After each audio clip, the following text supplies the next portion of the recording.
Time for another Cougar Coaches Show here on MediaCom Channel 22. My name is Cosmo with the head coach of the men and women's golf teams. Already in the second year. It's hard to believe we're just about the conference tournaments and year two is almost in the books, huh, Coach? It's flown by. It's hard to believe that we're 2 weeks away from finishing our second year. John Utley, the head coach of the men's and women's golf teams, and as mentioned, how many events did each team play or participate in this year? So far this year, the guys have competed in 8. They played 4 events in the fall and have completed 4 this spring. The women have played 7, 3 in the fall, 4 so far. And as you said, each have their conference championships coming up. The men this coming Monday, Tuesday at Dalhousie Golf Club in Cape Girardeau. The ladies the following Monday, Tuesday at Blytheville Country Club in Blytheville, Arkansas. I think everyone's familiar with conference tournaments. I know the softball squad is going through theirs, soccer, basketball, so on and so forth, volleyball. How does it work in an individual sport like golf? It's both the individual and a team score. Is that correct? Correct. We, in college golf, we play 5 players. You count the 4 low scores each day or each round, and that gives you a team score. For our conference championships, really, first place is all that matters. We only have one automatic bid to the national championships. The way our conference is set up, that's awarded to the conference tournament winner, both team-wise and individually. So lot to still play for. When I say the name Avery Rochester, freshman golfer, you can't fit enough gold stars next to her scorecard on this first year. Tell us a little bit about her performance so far, and the sky's the limit really for Avery. Well, she's made a big impact for our program. She had a good high school career, one of the reasons was recruited in here. But she stepped right in and taken over the number 1 position on our team. She's won twice, and right now currently ranked 4th amongst the players in the AMC conference. She's ranked 51st in the country based on stroke averages. So, it wouldn't surprise me at all if she goes and wins. As far as the conference is concerned, I mean, William Woods, both their programs are there at the top, and she went in and beat some of their best golfers. She did. They have All-Americans on their team, and as you said, both their programs are ranked in the top 10, if not the top 5. I haven't looked this week, but she went to their home track 3 weeks ago and beat them. So she's not scared of them, that's for sure.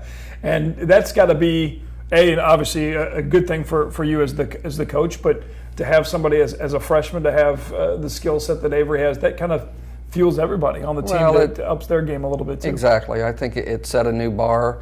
Lakin Freeze, who is a sophomore, she came in. She worked really hard last year.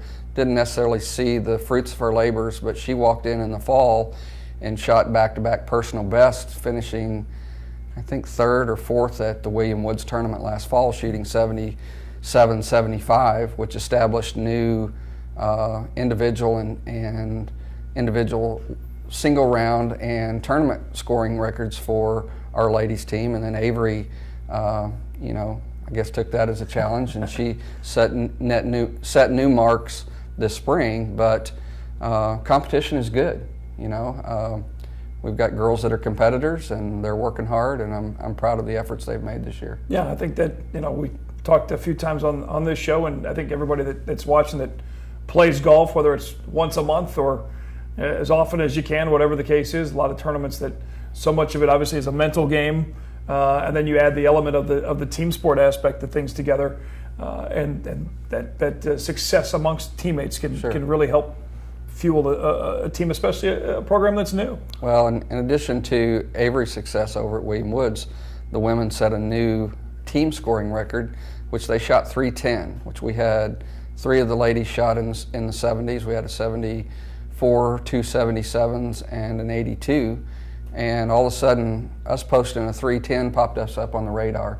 The last 2 NAIA coaches polls, we received 3 votes, and then this past one we received 15 votes towards the top 25. We weren't ranked inside that, but just to get recognized was, I felt like a great accomplishment for the girls that they should feel proud of, and a huge step forward from year 2. Oh, most definitely, yeah. You anytime, whatever the sport is, to have that number next to your name. Now that adds an extra headache for you, Coach. That you don't want them to think too much about that number and more about the numbers on the scorecard. Yeah. But it's still quite an honor, obviously, for the program in year number 2. Well, and I think that gives them hope while, we're still down the list and the stipulations to qualify for the national championships is tough. You basically have to win your conference championship. But there is the possibility for a few at-large teams, and I don't know that we will get a bid, but just the fact that we've been given some votes towards that top 25. I told the girls, you never know what'll happen. Out of the 17 tournaments we've played, we've actually only been beaten by 3 teams this year. William Woods, has topped us, but other than them, we've only been beaten by 2 other teams all year long, and very, very proud about that. And they're all highly ranked teams too. They are. Yeah. The other one of the other teams was ranked 22nd in the country last time I looked, and then the other one is a top junior college team in the program that's have girls that have played at high level. When we come back, we'll talk a little bit more about the men's side and talk more specifics on the dates of when you can watch the Cougars play in the golf tournaments down the stretch here, conference tournament, and then hopefully a chance to go to the Nationals. Head coach of the golf program at Columbia College, John Nutley, back right after this on ColumbiaCougars.com and MediaCom Channel 22.